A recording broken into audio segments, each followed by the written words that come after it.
살아가는 것이 그렇게 쉽지가 않습니다. 왜 쉽지 않냐면은 내 마음대로, 내 생각대로, 내 계획대로 되지 않기 때문에 그렇습니다. 그럼 여러분, 만약 우리가 무인도에 산다고 한번 생각을 한번 해보죠. 그러면은 무인도에 살고 나 혼자만 이렇게 살고 있다면은 내 생각대로, 내 마음대로, 내 계획대로 될까요? 그것도 아닙니다. 혼자 살아도 나 자신을 제어하는 것이 그렇게 쉽지 않기 때문에 그렇습니다. 그러므로 내 마음과 내 생각과 내 계획대로 되지 않는다고 괴로워할 필요가 없습니다. 이렇게 많은 사람이 지구상에 살아가고 있는데 어떻게 모든 일이 내 뜻대로, 내 마음대로, 내 계획대로, 내 마음에 맞는 사람만 나와 만날 수가 있겠습니까? 내 계획과 생각과 또 내 마음대로 되지 않는 것이 어떻게 보면 정상적이라는 것이죠. 그래서 우리가 삶 살기 힘들다라고 하는 그런 말보다는 하나님께서 나에게 좋은 사람 붙여주시어서 그 사람과 함께 하나님의 뜻을 잘 이루며 살아가는 그런 마음가짐을 갖는 것이 훨씬 더 중요하다고 보겠습니다. 오늘 본문의 압살롬이 그렇죠. 아버지를 제거하기 위해서 4년이 넘는 시간을 계획했습니다. 여러분, 한 목적을 위해서 4년 정도 계획을 하고 그렇게 생각을 했다고 한다면 그것이 좀 이루어져야 될 것인데 그것이 또 쉽게 이루어지지가 않습니다. 오늘 압살롬이 이룬 그런 쿠데타의 그런 계획들 또 상황들을 바라보면서 오늘 우리가 어떠한 것들을 염두에 두고 살아가야 되는지를 한번 살펴볼 수 있기를 바랍니다. 우리 15절 말씀 한번 보시죠. 압살롬과 모든 이스라엘 백성들이 예루살렘에 이르고 아히도벨도 그와 함께 이른지라. 지금 모든 이스라엘 백성들과 압살롬이 어디에 이르렀다? 지금 예루살렘에 이르렀다라고 말을 하고 있습니다. 예루살렘은 이스라엘의 수도 아닙니까? 수도이기 때문에 전쟁을 할 때에 상대 나라의 수도를 점령했다라고 한다면 이건 승리한 것과 다름이 없는 것이겠죠. 압살롬이 이스라엘의 수도인 예루살렘에 입성을 했는데 예루살렘에 저항하는 다윗의 군대가 한 명도 남아있지 않습니다.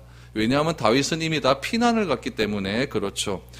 그렇다면 압살롬의 입장에서는 어떻겠습니까? 계획한 대로 다 이루어졌구나.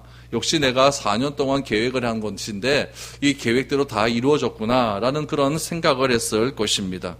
거기에 누가 있었느냐? 15절에 보니까 아히도벨도 그와 함께 있었더라. 아히도벨은 이스라엘의 최고의 전략 전술가 아닙니까? 계획한 대로 예루살렘에 입성했더니 방어 체제가 다 무너져 있고 방어하는 사람도 없고 자기 곁에 누가 있습니까? 아히도벨도 있고. 그러니까 여러분, 이거는 압살롬 편의 입장에서 보면 이거 금상첨화입니다. 이것보다 더 좋은 일이 없었다는 이야기죠. 압살롬의 반역이 이제 성공한 것처럼 그렇게 보였을 것입니다. 그런데 우리가 기억해야 될 것은 무엇이냐면은 겉보기에 잘 되었다고 그것이 꼭 성공한 것은 아니다라는 사실을 꼭 기억하셔야 됩니다. 특히 악한 사람과 무엇인가 계획을 할 때가 있지 않습니까? 계획을 하고 무엇인가 이룬 것을 우리가 꼭 성공했다고 보기 어려운 것이 바로 여기에 있다라는 이야기죠. 왜냐하면 우리 사람들은 결과에 굉장히 집중을 하지만 하나님과 성경은 무엇에 집중을 하라? 과정에 집중을 하라 라고 말하기 때문에 결과가 하나님의 뜻에 맞는 결과가 나오기 위해서는 과정도 하나님의 뜻에 맞는 그런 과정이 이루어져야 된다라는 것을 꼭 기억해야 된다는 이야기죠. 오늘 압살롬에 있어서 결과는 어떻습니까? 상대국의 수도를 점령했으니까 이거는 성공한 것 같습니다. 그러나 과정이 어떻습니까? 과정이 굉장히 좋지가 않죠. 그렇기 때문에 겉으로 보아서 일어난 이 결과가 절대 좋은 것은 아니다라는 것을 알 수가 있죠. 우리 시편 37편 말씀 한번 보실까요? 시편 37편 1절 2절 말씀에 보면 이런 말씀이 있습니다. 악을 행하는 자들 때문에 불평하지 말며 불의를 행하는 자들을 시기하지 말지어다. 그들은 풀과 같이 속히 배임을 당할 것이며 푸른 채소같이 쇠잔할 것이미로다 라고 말합니다. 악한 자를 부러워해라, 부러워하지 말아라, 부러워하지 말아라. 불의를 행하는 자들이 잘 됐다고 시기하지 말아라 라고 말합니다. 왜 그러느냐? 하나님은 악한 자들과 불의를 행한 자를 무엇에 비교하고 있어요? 2절에 보니까 풀과 채소에 비교하고 있지 않습니까? 풀과 채소는 얼마 가지 못해도 다 식는 것이잖아요.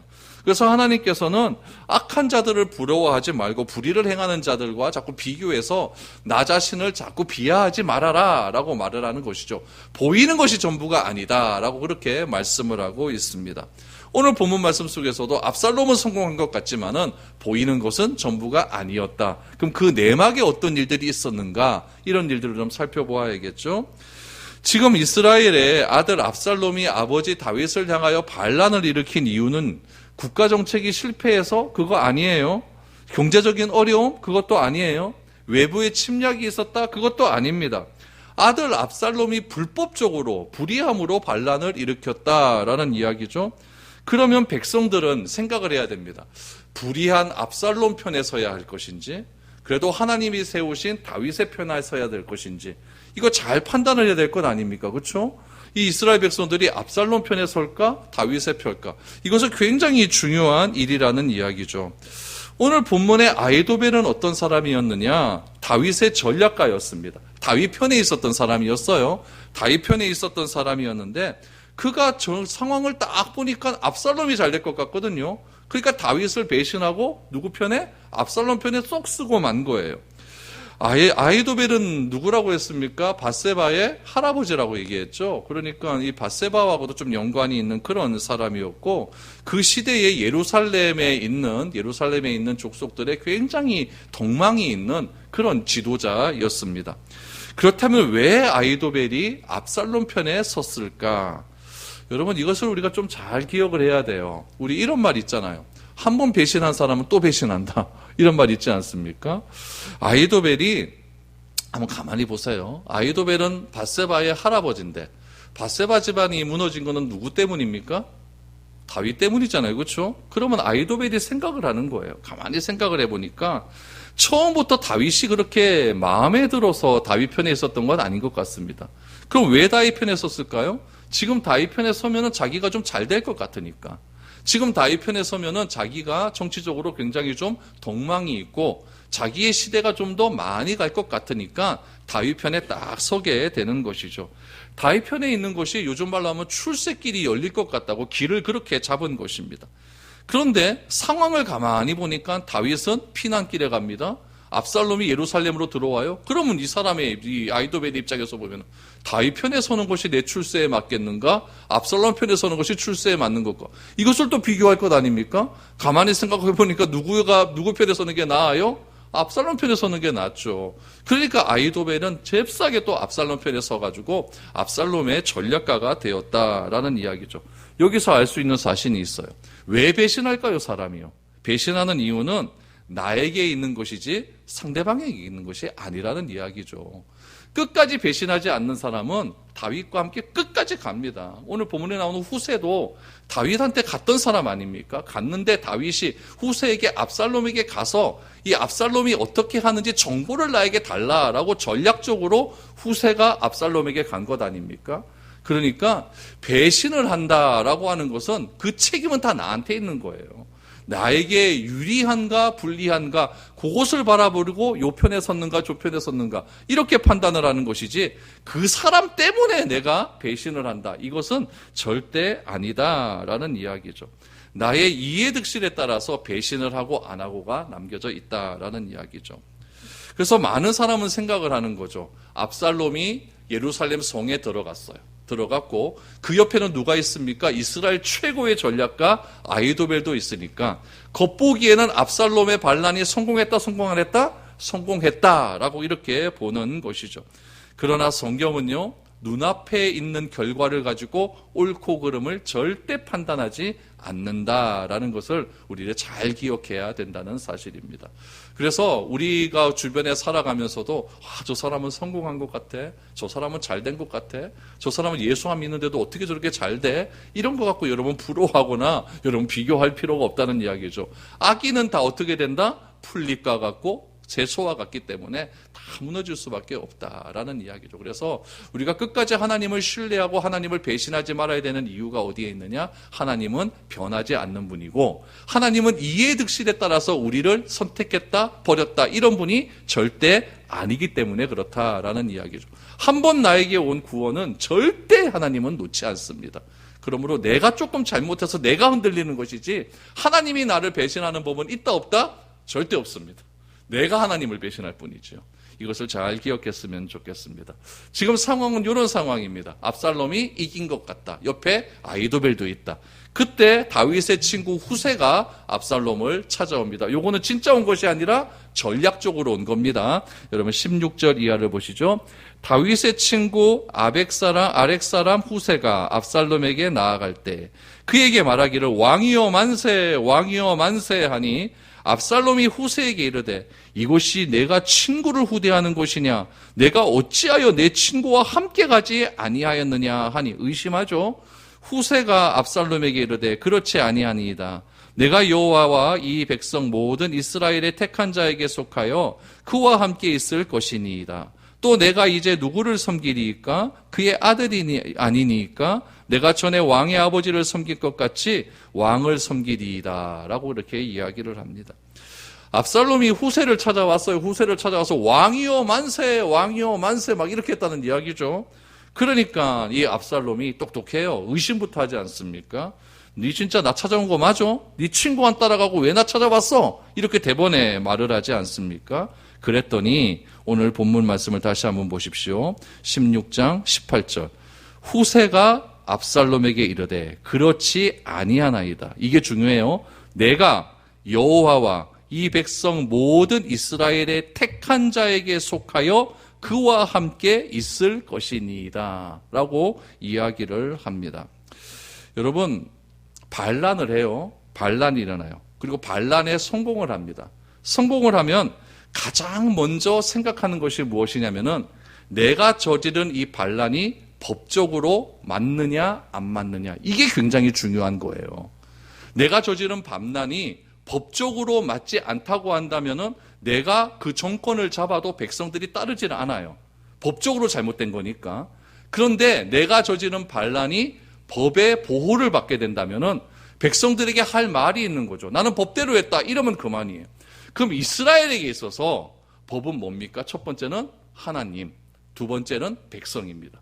오늘 본문에 이 압살롬이 후세에게 너 왜 친구 다윗을 안 따라갔어? 왜 나 따라왔어? 이렇게 얘기했더니 지금 후세가 뭐라고 이야기하냐면은 18절 말씀을 다시 한번 보시면 내가 여호와와 이 백성 모든 이스라엘의 택한 자에게 속했다라고 이야기를 합니다. 무슨 말입니까?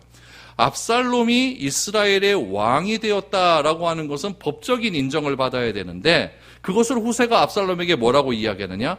여호와께서 압살롬을 택했다라고 말합니다. 여호와께 속했다. 두 번째는 무엇입니까? 이스라엘 모든 백성이 하나님께 속했다. 당신에게 속했다. 이렇게 이야기를 하는 것이죠.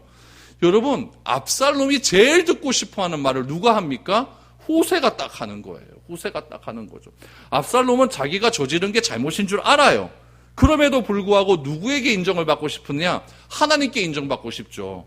또 누구에게 인정받고 싶습니까? 백성에게 인정을 받죠. 하나님과 백성에게만 인정을 받는다면은 내가 비록 아버지를 쫓아냈다고 할지라도 이거는 정통성이 생기는 거예요. 법적인 효력이 되는 거예요. 근데 늘 언제나 압살롬 마음 가운데는 아버지 쫓아냈는데 저거 의하겠노? 아버지 쫓아냈는데 의하겠노? 이거 백성들이 나 따라오겠나? 이런 생각이 있을 거 당연한 것 아닙니까? 이런 마음에 있는 그 가려운 부분을 누가 긁어줍니까? 후세가 싹싹 긁어주는 거예요. 그러니까 후세가 좋습니까? 안 좋습니까? 맨 처음에 너 왜 나한테 왔어? 라고 의심하는 거를 후세 여호와 모든 백성 요 한마디에 싹 녹아버리는 거죠. 싹 녹아버리는 거죠. 그러니까 후세의 말 한마디에 압살롬의 분별력이 다 흐트러져 버리는 거예요. 압살롬은 4년 동안 계획을 하면서 이 법적인 정통성을 굉장히 생각했을 것입니다. 하나님께 어떻게 인정을 받지? 백성에게 어떻게 인정을 받지? 그래 나름대로 계획을 다 세워나왔겠죠. 그러나 후세의 말 한마디에 이런 압살롬의 분별력이 다 흩어지고 만 거죠. 왜냐하면 자기가 듣고 싶어하는 말을 사람이 다 그래요. 내가 듣고 싶어하는 말을 누군가가 딱 얘기해 주잖아요. 그러면은 내가 인정받았다고 하는 욕심이 확 올라가게 됩니다. 그 순간 나의 분별력은 다 무너지는 거예요. 그러므로 내가 가장 필요하고 내가 인정받고 싶은 것이 있다라고 생각하면은 그 인정받는 것을 누가 놓치지 않을까요? 사탄이 놓치지 않습니다. 꼭 그쪽으로 딱 유혹을 해서 너 인정받을 거 알아. 그런데 그 사람이 너 인정해 준대. 아주 우리나라에서 높은 사람이 너 인정해준대. 그러면 내 분별력은 다 날아가고 마는 것입니다. 지금 압살롬, 지혜로운 압살롬, 얼마나 지혜로웠습니까? 그 4년 동안 계획 잡고 백성들 마음 얻으려고 재판장 앞에 딱 나가는 사람 다 와서 너 그거 재판장 그거 불의한 사람이야. 내가 너 재판 내가 불의하지 않도록 내가 너에게 정의를 세워줄게. 그러면서 백성들 마음 다 꼬셨죠. 그랬던 압살롬이, 그렇게 계획을 잘 세웠던 압살롬이 후세의 말 한마디에 분별력이 다 무너지고 말았다는 이야기죠. 저는 우리 모두가 이런 분별력이 상실되지 않기를 바랍니다.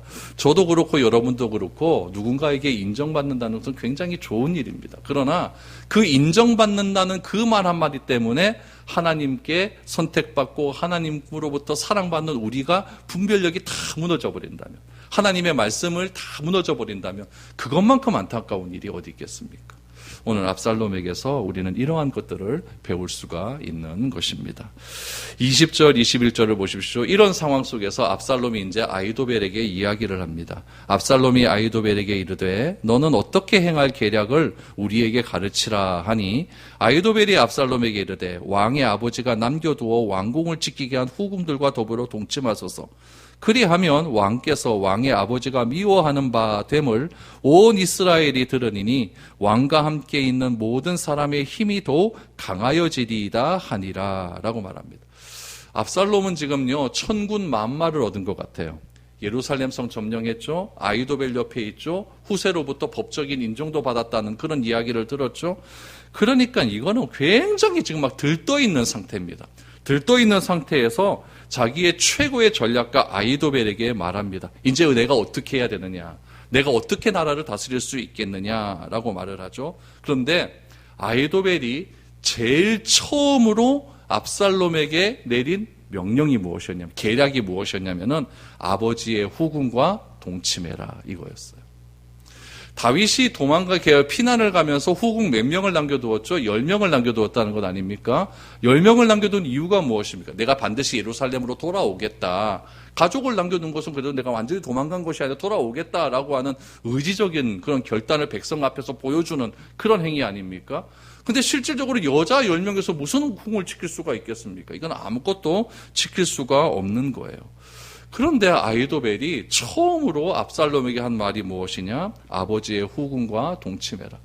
저는 이 말 한마디에 아히도벨이 굉장히 잔혹한 인물이구나, 굉장히 기회주의자구나 라는 것을 알게 되었습니다. 당시의 전쟁의 관행으로 보면은 왕의 후궁을 범하는 일은 그렇게 큰 일이 아니었어요. 내가 다른 나라를 싸워갖고 이겨가지고 그 나라의 왕을 내가 잡았다 그러면 후궁 내가 다 갖는 거예요. 그건 내가 완전히 그 나라의 왕이 되었다라는 것을 상징적으로 보여주는 그런 행위였거든요. 그런데 이 예루살렘은 이방 민족이 아니잖아요. 예루살렘은 하나님을 섬기는 그런 민족 아니겠습니까? 그런데 이 하나님이 세우신 이스라엘의 수도인 예루살렘에 압살롬과 아히도벨이 의기당당하게 입성을 합니다. 그리고 제일 먼저 해야 할 일이 무엇입니까? 하나님의 성에서, 평화의 성 예루살렘에서 제일 먼저 할 일이 무엇이겠습니까? 그것은 10명의 후군을 동침해라 라고 말을 합니다. 그렇다면은 아히도벨이 왜 압살롬에게 이런 말을 했을까요?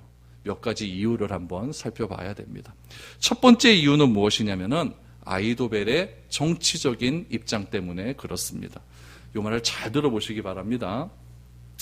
여러분, 만약에 다윗과 압살롬 간에 부자지간에 정이 남아서 다윗이 다시 예루살렘으로 돌아오는 일이 발생했다라고 하면은 가장 난처한 사람은 누구겠습니까? 아히도벨 아니겠습니까? 자기 목숨이 위태해지는 거예요. 네 어떻게 내 편이 있다가 저리 가노? 아버지와 아들 간의 관계를 끊는 게 쉽지가 않거든요. 그러니까 이 압살롬이 나중에 한참 있다가 아버지 생각이 나서 우리 아버지 도저히 안 되겠다, 아버지 데려와야겠다 이렇게 되면은 이 아히도벨은 이건 끝장나는 일입니다. 그래서 아히도벨의 입장에서는 아버지 다윗과 아들 압살롬은 절대 화해해서는 안 되는 거예요. 뭐 때문에? 내가 살아야 되니까. 이런 입장이 있는 거죠. 그래서 아히도벨은 다윗과 압살롬 사이에 절대로 부자지간이라고 생각할 조차도 할 수 없는 그런 일이 무엇인가를 고민하게 되는 거죠. 그 일이 무엇입니까? 압살롬의 힘이 다윗보다 더 강하다고 보여줘야 되는데 압살롬의 힘이 다윗보다 더 강하다고 보여줄 수 있는 일은 아버지의 후궁을 내가 취하는 것 외에는 없다고 생각을 하는 거죠. 그래서 이 압살롬이 내가 제일 먼저 해야 될 일이 무엇입니까? 그랬더니 이 아히도베이 정치적인 내 실리를 생각하면서 너는 아버지가 남겨둔 그 후궁과 동침하면 돼 라고 이야기를 하는 것이죠. 그러니까 이거는요, 다윗과 압살롬이 화해할 것을 미리 대비한 것이고 그 대비를 통해서 자기 목숨을 유지하고자 하는 아주 비열한 그런 계략이었다라는 것을 알 수 있습니다. 그러면 여러분, 예수님은 어떻습니까? 이 사람이란 존재는 다 이런 존재니까 이렇다 치면은 우리가 따라가야 될 대상인 예수님은 어떻습니까? 예수님은 자기의 이득을 위해서 사람을 따라다녔습니까? 절대 그런 분이 아니었어요. 예수님은 자신의 이익을 위해서 사람을 만나지도 않았습니다. 오직 예수님이 만나기를 원하는 사람은 누구를 원했느냐? 복음이 필요한 사람을 예수님은 찾아다녔습니다. 그래서 사마리아 땅에 아주 막 성적으로 난잡한 그 여인 한 사람을 위해서 유대 땅 갈릴리에서 유대 땅 그 요단강에서 세례를 받다가 갈릴리로 내가 옮겨가야겠는지라라고 할 때 요단강에서 갈릴리로 갈 때 이 사마리아 땅을 지나가면 모든 사람들이 손가락질하는 그런 상황이었음에도 불구하고 그 사마리아 여인이 복음이 필요하다는 사실을 아시고 손가락질 받는 것에 상관치 않고 그 땅을 가셔서 그 여인을 구원해 주십니다. 사람의 눈치를 보지 않았다는 것을 알 수가 있죠. 예수님께서 십자가를 지시기 위해서 예루살렘 성으로 올라갈 때에 여리고를 지나가십니다. 여리고를 지나갈 때에 누구를 만나게 되느냐? 삭개오를 만나게 됩니다. 삭개오는 반유대주의적 인물이었어요. 유대인들에게 돈 뜯어가는 그런 인물 아닙니까? 유대인 삭개오와 함께 밥 먹는 것조차 사람들이 너무너무 싫어하는 사람이었는데 예수님은 뭐라고 하십니까? 내가 저 삭개오의 집에 유하여야 하겠느니라. 사람의 눈치를 보지 않았다는 거죠. 왜 그렇습니까? 삭개오에게도 복음이 필요하기 때문에 그래요. 그자 삭개오가 굉장히 감동을 받지 않습니까? 그때 예수님께서 하시는 말씀이 이 집에도 아브라함의 후손이라고 일컬음을 받겠다. 그러니까 삭개오가 막 은혜를 받아가지고 내가 그동안 잘못한 것이 있으면 다 내가 회개하겠습니다. 이렇게 말하는 일이 있지 않습니까? 그러니까 예수님의 삶은 철저하게 자기 자신을 위한, 자기의 실리를 위한 삶이 아니라 오히려 자신을 버려 인간의 몸에로 오셔서 자기의 모든 몸을 다 죽이시기까지 타인을 위한 삶을 사셨다라는 것을 알 수 있다는 이야기죠. 그러므로 이스라엘은 하나님의 말씀으로 통치해야 되는 나라이기 때문에 아무리 반란으로 권력을 잡았다 할지라도 사람에게 어떻게 해야 할지를 절대 물어서는 안 된다는 이야기예요. 왕이 되면 누구에게 물어야 됩니까? 하나님께 물어야 된다는 이야기죠. 근데 이 압살롬은 자기가 정권을 잡고 난 다음에 제일 먼저 누구에게 묻습니까? 아히도벨에게 묻습니다. 그자 아히도벨은 옳거니 됐다라는 생각으로 내가 어떻게 하면 살 수 있을까? 아버지와 아들과의 관계를 끊어버리면 되겠다. 절대로 아들이 아버지를 찾지 않게 하면 되겠다. 이런 마음을 가지고 완전히 부자지간에 정을 끊어버리는 만드는 이런 계략을 만들어버립니다. 여러분, 이런 계략을 하는 사람이 누굽니까? 인간입니다. 여러분들도 여러분들의 이익을 위해서, 저도 마찬가지겠지만 무엇인가 생각을 하게, 계획을 세워보십시오. 다 누구 중심으로 합니까? 다 내 중심입니다. 상대방 생각 안 합니다. 나에게 이득만 있다면 상대방이 어려움을 당하든지 말든지 이런 거 생각 안 합니다. 오로지 내한테 이익이 있고 내 생각에 맞다고 한다면 타인을 생각을 안 하죠. 이 아히도벨은 그런 사람이었다라는 이야기죠. 그래서 첫 번째로 아히도벨이 이렇게 행한 이유는 무엇이었다? 정치적인 목적이었다. 두 번째는 무엇일까요? 두 번째는 손녀 밧세바를 범한 다윗을 향한 복수 때문에 그렇습니다. 다윗의 후궁과 동침하라고 한 것은 왕권이 다윗에게로 이제는 압살롬에게 넘어갔다. 다윗에게서 압살롬에게로 넘어갔다라는 것을 상징적으로 보여주는 행동이죠. 그래서 여러분 보세요. 압살롬은 어디에서 지금 동침을 하느냐? 옥상에서 동침을 해요. 22절을 보십시오. 이에 사람들이 압살롬을 위하여 옥상의 장막을 치니 압살롬이 온 이스라엘 무리의 눈앞에서 그 아버지의 후궁들과 더불어 동침하니라. 여러분, 이 옥상이라는 말에 주목하시기 바랍니다. 왜 그러냐면은 다윗의 후궁과 동침한 장소가 옥상이에요. 왕궁의 옥상이에요. 그런데 사무엘하 11장 2절을 보세요. 거기 보면 다윗이 범죄한 장소가 나오는데 그 범죄한 장소가 어딘지 보십시오. 저녁 때에 다윗이 그의 침상에서 일어나 왕궁 옥상에서 거닐다가 그곳에서 보니 한 여인이 목욕을 하는데 심히 아름다워 보이는지라. 옥상은 다윗이 밧세바가 목욕하는 모습을 훔쳐본 장소입니다. 왕궁의 옥상에서 시작된 다윗의 범죄로 말미암아 그의 대가가 그렇게 지금 일어나고 있다라는 이야기예요. 아히도벨은 밧세바의 할아버지라고 얘기했죠. 밧세바의 가정이 다윗에 의해서 어떻게 파멸되었는지를 아히도벨은 너무나도 잘 알고 있었습니다. 아히도벨의 손녀인 밧세바의 남편 우리아도 다윗에 의해서 어떻게 죽었는지 아히도벨은 눈뜨고 그 과정을 다 지켜봤어요. 밧세바 스캔들 아닙니까? 다 봤다는 이야기죠. 따라서 밧세바 사건에 대한 개인적인 복수를 그런 식으로 행하게 되는 것이죠. 얼마나 참혹합니까? 얼마나 참혹합니까? 세 번째, 왜 이런 일이 일어났느냐? 나단 선지자의 예언 때문에 그렇습니다. 23절입니다. 그때의 아히도벨이 베푸는 계략은 사람이 하나님께 물어서 받은 말씀과 같은 것이라.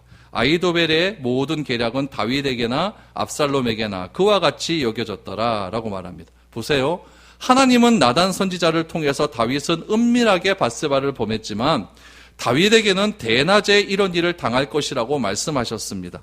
이 말씀대로 이 일이 일어나요. 우리 사무엘하 12장 10절 12절 다시 한번 보시기 바랍니다. 사무엘하 12장 10절에서 11절입니다. 이제 내가 나를 업신여기고 햇사람 우리아의 아내를 빼앗아 내 아내로 삼았은즉 칼이 내 집에서 영원토록 떠나지 아니하리라 하셨고 여호와께서 또 이와 같이 이르시기를 보라 내가 너와 내 집에 재앙을 일으키고 내가 내 눈앞에서 내 아내를 빼앗아 내 이웃들에게 주리니 그 사람들이 내 아내들과 더불어 백주에 동침하니라 라고 말합니다. 그렇다면 여러분 여기서 잘 보셔야 되는 게 무엇이냐면은 지금 압살롬이 아버지의 후궁들을 범한 것은 누구의 예언입니까? 하나님의 예언이에요. 그럼 하나님이 예언하셔서 이루어진 결과인데 이것을 어떻게 잘못된 일이라고 볼 수 있을까? 이런 질문이 생기지 않습니까? 잘 보셔야 할 것은 무엇이냐면은 하나님께서는 누군가를 징벌하실 때 꼭 사람을 사용하십니다. 사람을 사용하시거나 한 나라를 사용하십니다. 그런데 징벌해야 될 사람이 나일 필요는 없어요. 어떤 사람이 잘못을 했는데 제가 잘못을 했는데 하나님이 저에게 징벌을 내리실 때 권사님이 제 징벌하실 겁니까? 이럴 필요가 없잖아요. 이럴 필요가 없잖아요. 하나님께서 다윗을 징벌하신다 예언을 하셨어요. 그런데 그 예언의 도구가 왜 하필이면 아들 압살롬이어야 되냐 이 얘기예요. 여러분 저와 여러분이 누군가를 벌할 때에 징계의 수단이 될 필요가 없다는 이야기예요. 하나님은 왜 그러냐면 하나님은 징계의 도구는 반드시 버려버리십니다. 남유다와 북이스라엘이 있었어요.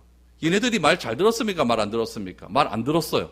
북이스라엘 말 안 들으니까 이사야서에 나오는데 내가 회초리를 든다. 아수르를 들어요. 남유다를 말 안 듣는다. 회초리를 든다. 누구를 들어요? 바벨론을 들어요. 아수르와 바벨론을 통해서 회초리를 때리시는 겁니다. 징계의 도구가 아수르와 바벨론이에요. 그럼 걔네들이 징계의 도구로서 막 이스라엘 그 바벨론과 아수르이 막 강성해졌거든요. 그 근동 지역의 어느 나라도 완전히 따라올 수만큼 최절정기의 전성기의 나라를 만들어 버리십니다. 그러면 그 나라가 성공했다라고 얘기하죠. 그러나 그 나라가 어떻게 됩니까? 남유다와 북이스라엘 물을 치고 난 다음에 다 멸망당합니다. 다 멸망당해요. 그러니까 내가 징계의 도구가 될 필요가 없는 것이죠. 여러분 보세요. 예수님께서 우리를 위해서 십자가를 지십니까? 안 지십니까? 지세요. 근데 어떤 사람은 이렇게 얘기합니다. 가룟 유다가 아니었으면 예수님은 십자가를 안 진다. 이렇게 얘기하는 사람이 있어요. 가룟 유다가 그러나 여러분 꼭 기억할 것은 가룟 유다가 예수님을 팔지 않았다 할지라도 예수님은 십자가를 지십니다. 왜냐하면 하나님이 그렇게 계획하셨기 때문에 그런 거예요. 그럼 또 얘기하죠. 어떻게 지시는데? 그건 제가 어떻게 알겠습니까? 그건 좀 모르죠. 가룟 유다 때문에 십자가를 지신 게 아니라는 이야기예요. 그러므로 여러분, 우리가 악역을 맡을 필요가 있다 없다? 없어요. 내가 그 악역을 하겠다 자청할 필요도 없는 거예요. 우리는 신앙의 길을 걸어갈 때에 시편에서 말하는 것처럼 오만한 자, 교만한 자의 자리에 앉을 필요가 없다는 이야기예요. 누구의 편에 서야겠습니까? 하나님의 편에 서는 게 중요하다는 이야기예요. 아무리 우리 눈에 보이는 현실이 악이 왕성한 것 같고 하나님을 모르는 사람이 강해지는 것 같고 그래서 내가 그 편에 서야만 내 앞길이 잘 될 것 같은 그런 생각에 든다 할지라도 그 악한 길에 서는 것이 아니라 오만한 자리에 서는 것이 아니라 교만한 자리에 앉는 것이 아니라 하나님을 즐거워하고 하나님의 말씀을 주야로 묵상하는 그 자리에 서는 것이 복된 자리임을 꼭 기억할 수 있기를 바랍니다. 어느 편에 서야겠습니까? 저와 여러분들이 하나님 편에 설 수 있기를 바랍니다. 신앙생활함에 있어서 하나님을 믿고 의지한다고 하지만 결정적인 순간에 하나님이 생각이 나지 않고 하나님을 배신하고 인간 편에서는 어리석음이 우리에게는 절대 나타나지 말아야 된다는 이야기죠. 왜 내가 악역이 돼야 됩니까? 하나님의 편에 서야 되는데. 성경은 여러분 수많은 이야기가 나옵니다. 수많은 사람들이 나와요. 수많은 나라들이 나옵니다. 수많은 장소들이 나와요. 그 많은 나라들과 사람들과 장소에서 있었던 수많은 이야기는 하나님의 편에 설 것인가? 사람의 편에 설 것인가? 하나님의 편에 선 사람은 어떤 삶을 살았고 사람의 편에 선 사람은 어떤 삶을 살았는지를 보여주는 것이 바로 이 성경이라는 이야기예요. 이 성경의 말씀을 보고 그럼 나는 어느 편에 서야 될 것인가? 어느 편에 서나야 내가 영생을 얻고 내가 어느 편에 서면 영벌을 받는가? 이것을 잘 선택하라고 하나님께서 우리에게 이 성경의 말씀을 주신 것 아니겠습니까? 우리는 그리스도를 믿어 하나님의 자녀가 되는 귀한 은혜를 받았습니다. 이것보다 더 큰 은혜가 없습니다. 이것보다 더 큰 복이 없습니다. 하나님은 절대로 우리를 배신하지 않습니다. 저는 우리가 하나님을 배신하는 일이 없기를 바랍니다.